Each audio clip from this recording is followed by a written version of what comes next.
because I'm an OCD kind of guy, as I took this apart, I saw some boogers of that Permatex, where is it?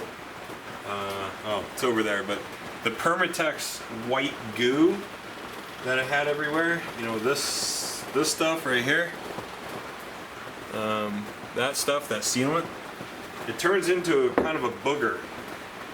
And I don't think it's possible because it still stays malleable, but I'm wondering if it foughted out a seal or foughted out, you know, foreign object damage, foreign object debris, that kind of stuff.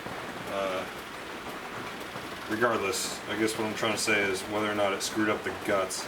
So, because they're sending another one, I'm going to take this apart and see if I see something.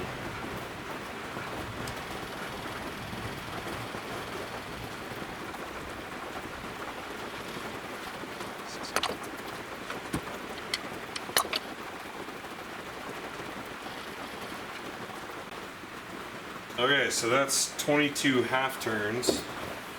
I don't know what to call that. The unloader, maybe? Unloader. 22 half turns.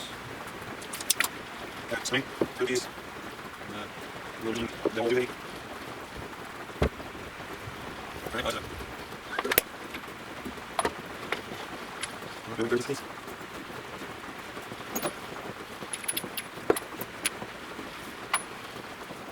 Nice. And I'm really starting to enjoy this little guy. Makes this kind of stuff easy. Easy.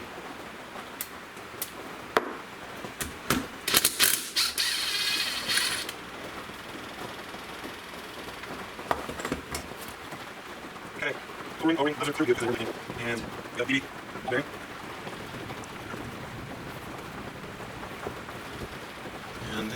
And this looks like it pushes out from one side to the other.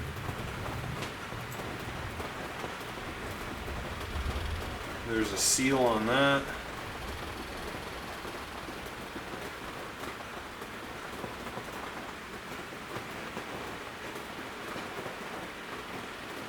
Which has a flat spot in it. Actually, many flat spots. What's up with that? So I can clearly see that there's probably 80% of this O-ring that is sheared off, sort of flattened. The good sections are nice and round. Not sure what this does or what it seals, but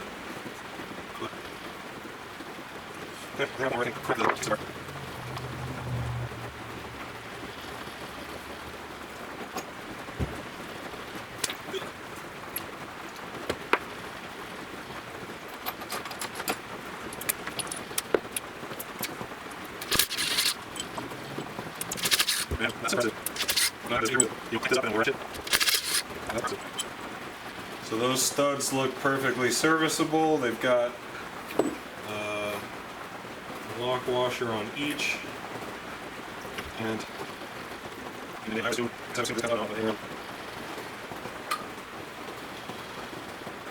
okay, so there's two indexing pins, so I can't screw this up when it goes back. So far I'm not seeing any FOD. I do see these caps from the inside. They don't look like there's anything awry. This seal here between these actual castings and body plates appears to be A-OK. So this bad mamma jamma comes off. Okay, I've got a tiny bit of debris on my finger on what looks like that snap ring on top. Again, I was worried about spooge from you know, that Permatex hydraulic sealant stuff. If you look at the Look at the ring. So this is where the seal is, and it's as if there's bubbles caught in that, and maybe a little bit of dirt. I don't know if that's from assembly or... I mean, it's very minimal. I don't see much that would scream and yell from the rooftops like, hey, this is why it's leaking. So far, the only real thing that that gets me is this little guy. And again, I don't know what that does. And that was just a seal. The metal itself is in good condition. I don't know where this is coming from, but this is on my fingers. Let's let it focus. It's like black. I guess it could be O-ring, like it sort of crumbles in my fingers. Alright, so here's the complete disassembly. Again, this is the piece in question. Or, I guess, the only thing I found. So, I think you can see it. Let's go back. See that flat spot right there? Flat, flat, flat, flat, torn, and then that's good. So that, and then back to flat. What does this do? And why would that O-ring be damaged? And like I say, I hope, I'm sure it's probably not, but I hope it's not from that sealant I used. Yeah, everything else looks serviceable. All the passages, no outstanding significant findings.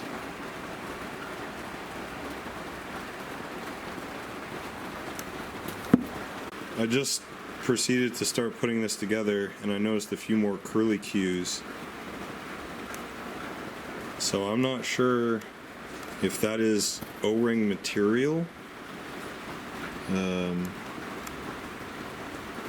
mean, it feels sort of rubbery. And as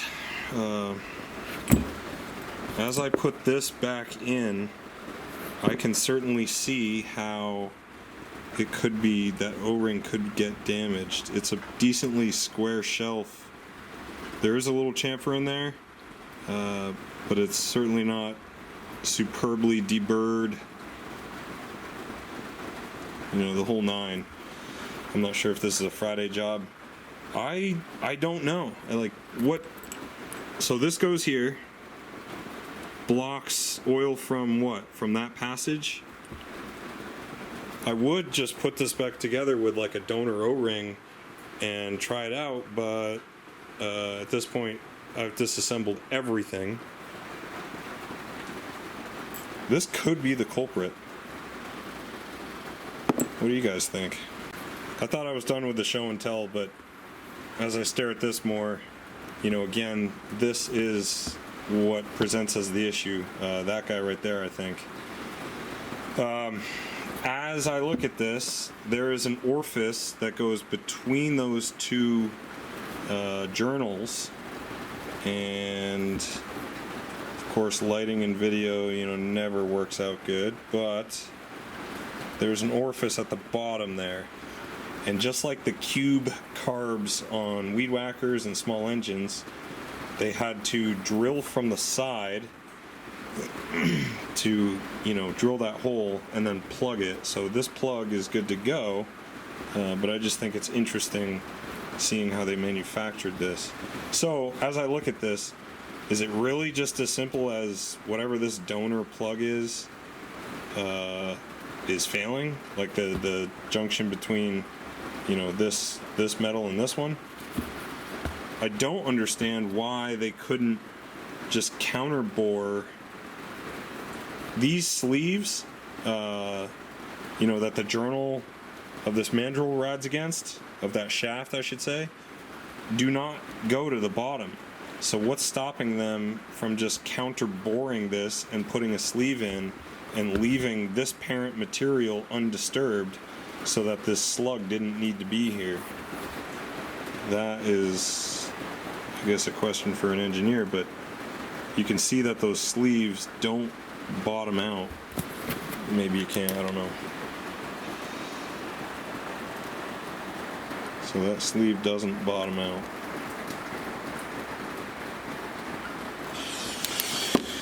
Anywho, I just want it to be a good doobie and make sure that I'm not getting a free pump, you know, for something that I destroyed, but I don't think so.